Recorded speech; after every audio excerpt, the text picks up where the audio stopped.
자, 이제 국어 비문학에 대한 그 리뷰와 대책까지 만들었죠. 리뷰만 하면 뭐 하겠어요? 대책을 만들어 드려야. 그리고 제 수업은 항상 아시죠? VOD, 줌, 그 다음에 현강 다 들을 수 있습니다. 그래서 국어에서 이번에 만점을 노려야겠다라고 하시는 분들은 과거에는 국어가 만점이 만들어지기 힘들었던 시험 아니에요? 마지막에 시험 범위가 없는데 뭘 해? 할 게 있을 때도 안 하면 그거는 누구 책임? 자기 책임. 그리고 전 숙제 안 내주니까 저하고 있는 시간에 최선을 다하기를 바라겠습니다. 자, 저하고 함께 국어 수업을 하고 있고 문학하고 문법 뭐만 가르치고 있죠? 우리 수특, 수완. 네. 수특, 수완, 그쵸? 플러스 알파. 플러스 알파는 뭐 연계작품. 네. 수특, 수완 플러스 연계작품. 수특, 수완, 요거 플러스 저도 연계작품 다 해요. 연계는 당연히 해야 되는 거고 네. 연계를 하고 있는데 지금 일요일 날 6시부터 10시 이 중에서 앞에 2시간은 비문학 뒤에 2시간은 문학하고 문법을 하는데 언제 더 한다? 일요일 날 2시부터 4시 요번에 문학하고 문법이 이렇게까지 어렵게 나온다는 건 유지가 될 가능성이 있기 때문에 제가 말했잖아요. 비문학에서 쉽게 나오면 문학하고 문법에서 난이도 조절을 받을 수밖에 없는데 문학하고 문법은 비문학과는 다르게 그래도 내신성이 있는 거잖아요. 비문학은 내신성이 전혀 없었잖아요. 내신 시험 같은. 그러니까 이제는 요번에 국어는 그야말로 국어다. 그래서 요 시간에 추가 심화로 요 수특수한 문학과 문법을 추가로 더해서 딱 수능 때까지 응급 상황으로 가도록 하고 끝나고 나면 다시 그냥 정기 시간에만 하도록 하겠습니다. 자, 2023년 9월 모평 문학하고 엄매 분석 좀 해주시죠. 네.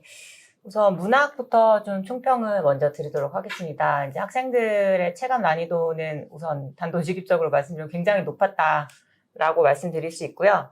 그래서 EBS 연계율은 51% 정도 해서 이제 7작품이 나왔는데 그 중에서 3작품이 이제 직접 연계가 되어서 이것들을 수업 시간에나 아니면 본인이 스스로 공부를 했다고 한다면은 그래도 좀 익숙한 작품이라고는 볼 수 있었을 것 같아요. 자, 그러면 네. 문학은 7작품 중에 3작품이 연계된 거고 네네. 비문학은 100% 연계된 거면 네. 이거는 내신 시험이에요, 지금. 네. 범위가 있는 거죠. 그러니까 지금 제가 봤을 때 교과 과정 내에 집중하다 보니까 다른 데서 낼 수가 없었던 거예요. 출제위원들이 겁이 네. 나서. 그러니까 그래도 내는 거는 EBS 연계율인데 제가 보여드릴겠죠. 수능 특강 이만큼이에요. 자, 요게 답지거든요. 요거 뺄게요.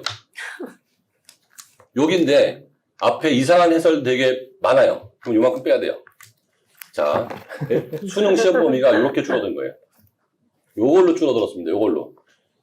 요거를 수능 때까지 누가 몇 바퀴를 돌리느냐 게임이 돼버린 거예요. 이번에 수능은. 맞아요. 수능 특강이니까. 이게 수능 특강. 자, 수능 완성은 이게 모의고사 형태로 되어 있거든요.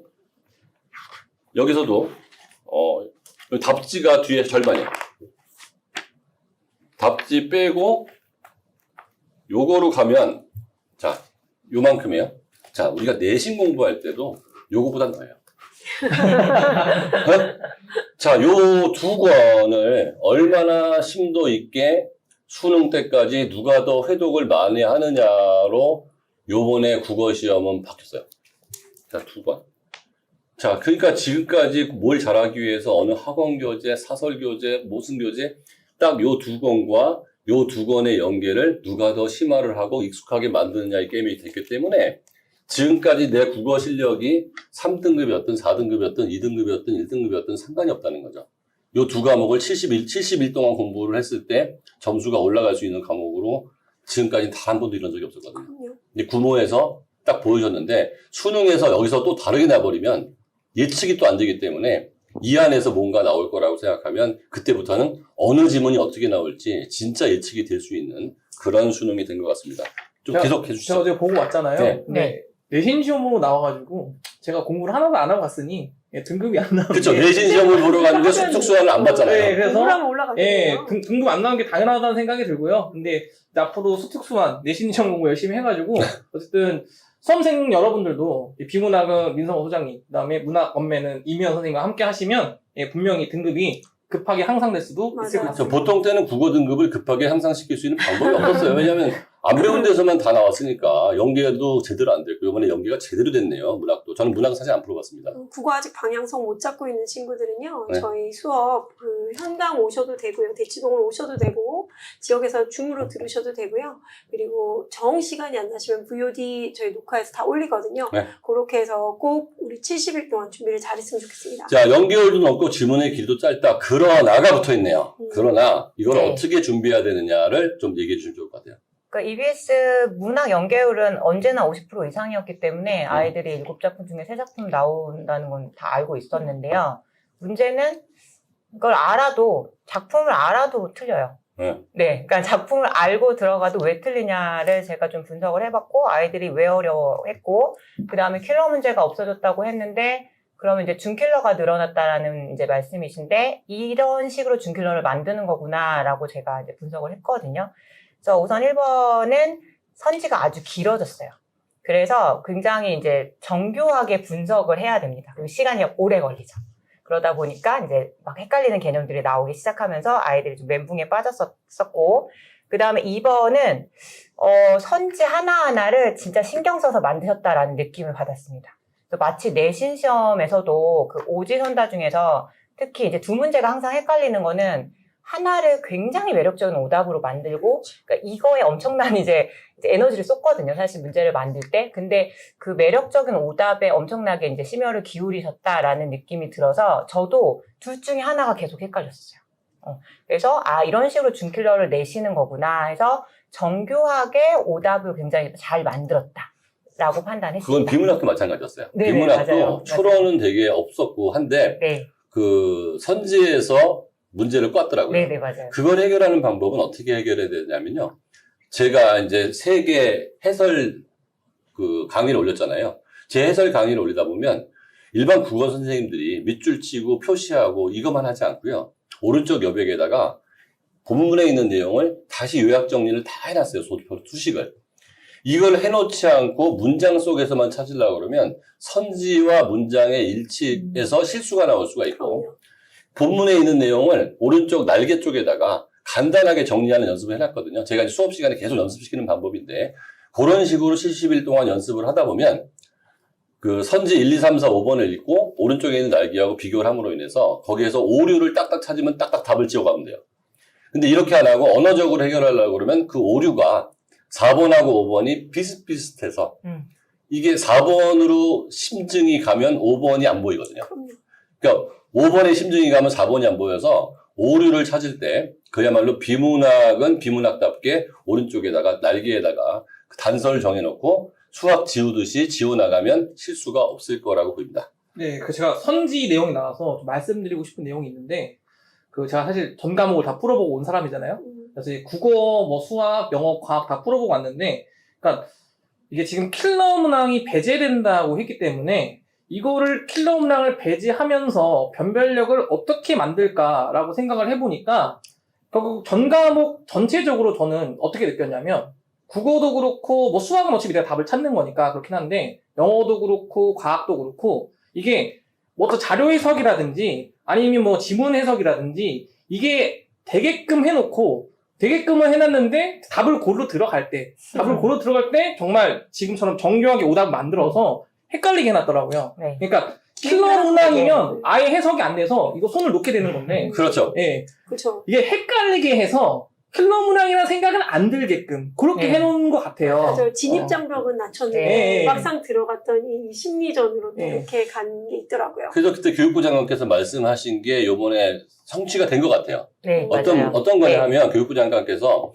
문제를 정교하게 내면 음. 변별력을 가져갈 수 있다고 했거든요. 정말 정교해요. 그러니까 킬러 문항을 배제하고도 문제를 정교하게 내면은 가져갈 수 있는데, 출제위원들 중에서 제가 보기에 고등학교 선생님들이나 그런 분들이 되게 많이 들어가셨을 것 같아요. 그래서 지금까지 문제를 정교하게 내는 거를 최대한 노력을 해서 저는 요번에 게 국어가 비문학이 쉬웠다고 해서 이 시험이 실패한 시험이라고 보진 않아요. 네.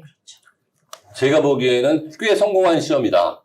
그래서 그리고 교육부나 그 나라에서 하고자 했던 정말 손도 못 댈 문제를 없앰으로 인해서 한번 트라이를 해보고 트라이를 하다가 풀 수 있고 그래서 가능성을 볼 수 있는 문제였기 때문에 요번에 수능 개편안에서 나온 이 방법은 굉장히 성공적이다.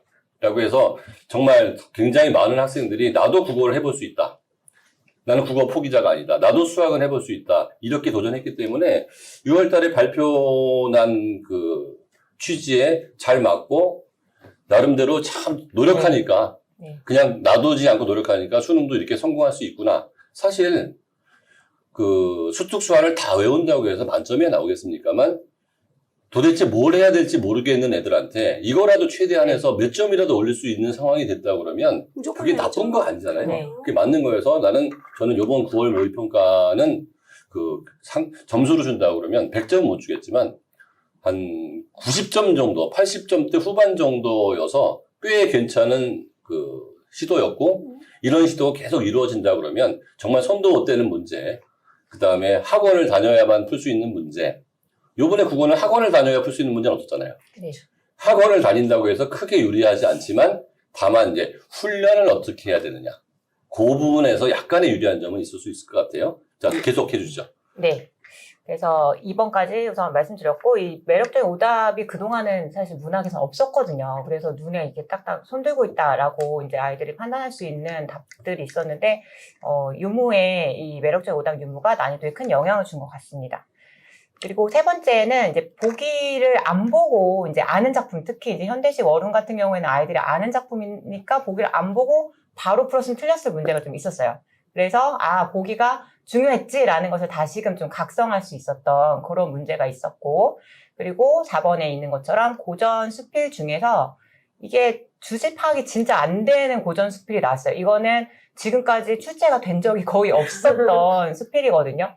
되게 생소하고 난해한 작품을 하나 집어 넣으시는구나. 그래서 이제 문학 분석력도 어쨌든 이제 체크를 하시는구나라는 그런 생각을 했습니다. 그래서 육모 때도 사실 아이들이 문학이 더 어려웠다. 비문학보다 문학이 더 어려웠고, 그때는 현대소설이 되게 어려웠다라고 이렇게 했었는데, 이번에 좀 다른 식으로 이렇게 좀 어렵게 내셨습니다. 그래서 체감 난이도가 상승했다라고 판단했습니다. 자, 엄매 평가해 주시죠. 네. 엄매도, 신유형은 없었는데요. 이제 난이도는 계속 좀 이제 어렵게 내는 그런 어떤 확보 기조로 계속 유지가 되는 것 같습니다. 그래서 체감 난이도가 육모와 비슷하거나 살짝 상승했다라고 볼 수 있을 것 같습니다. 그래서 이제 좀 왜 어려웠는지를 좀 판단을 해보면 이거는 사실 계속되는 사실 상황이거든요. 작년, 재작년 계속 엄매가 수능 때도 그렇게 쉽게 나오진 않았기 때문에 그래서 왜 쉽게 나오지 않고 시간이 이제 10분 내로 막 안 되거든요. 요새는 엄매가. 왜 10분이 막 이렇게 넘어가냐 했을 때, 우선 정확한 기본 개념이 필요한 문제들이 저렇게 한 4문제. 그러니까 5문제 중에 한 6문제 중에 한 5문제가 정확한 기본 개념을 전제로 하고 있어요. 그래서 그런 걸 알려주지 않는데, 사실 되게 정교하게 판단을 해야 되는 그런 부분이었기 때문에, 그것들을 모르고 있었으면 시간이 오래 걸리거나 헷갈릴 수밖에 없었고, 그 다음에 2번도 역시 마찬가지로 이제 시간이 많이 소요되는 문제. 특히 36번은 시간 잡아먹는 문제였는데 하필이면 답이 5번에 있었어요. 그래서 5번부터 풀었으면 진짜 한 3분은 잡고 들어갈 수 있었겠다라는 생각이 드는 문제도 있었고요. 그 다음에 3번도 계속 작년 수능부터도 계속 나오고 있는 유형인데 형태소 분석, 의문 분석 같은 굉장히 미시적인 그런 이제 접근이 필요한 문제들이 계속돼서 나오고 있기 때문에 엄매는 지속적으로 역시 어렵게 나오고 있구나라고 판단할 수가 있었습니다. 자, 그러면 네. 그 9월 모평을 보고 그다음에 문학하고 엄매 어떻게 공부해야 될지 제가 비문학은 어떻게 공부해야 될지 말씀드렸잖아요. 네. 어떻게 공부하는 게 좋을까요, 이미연 선생님? 네, 우선 제가 그럼 뒤에 우선 요거는 좀 이따 넘어가고. 네.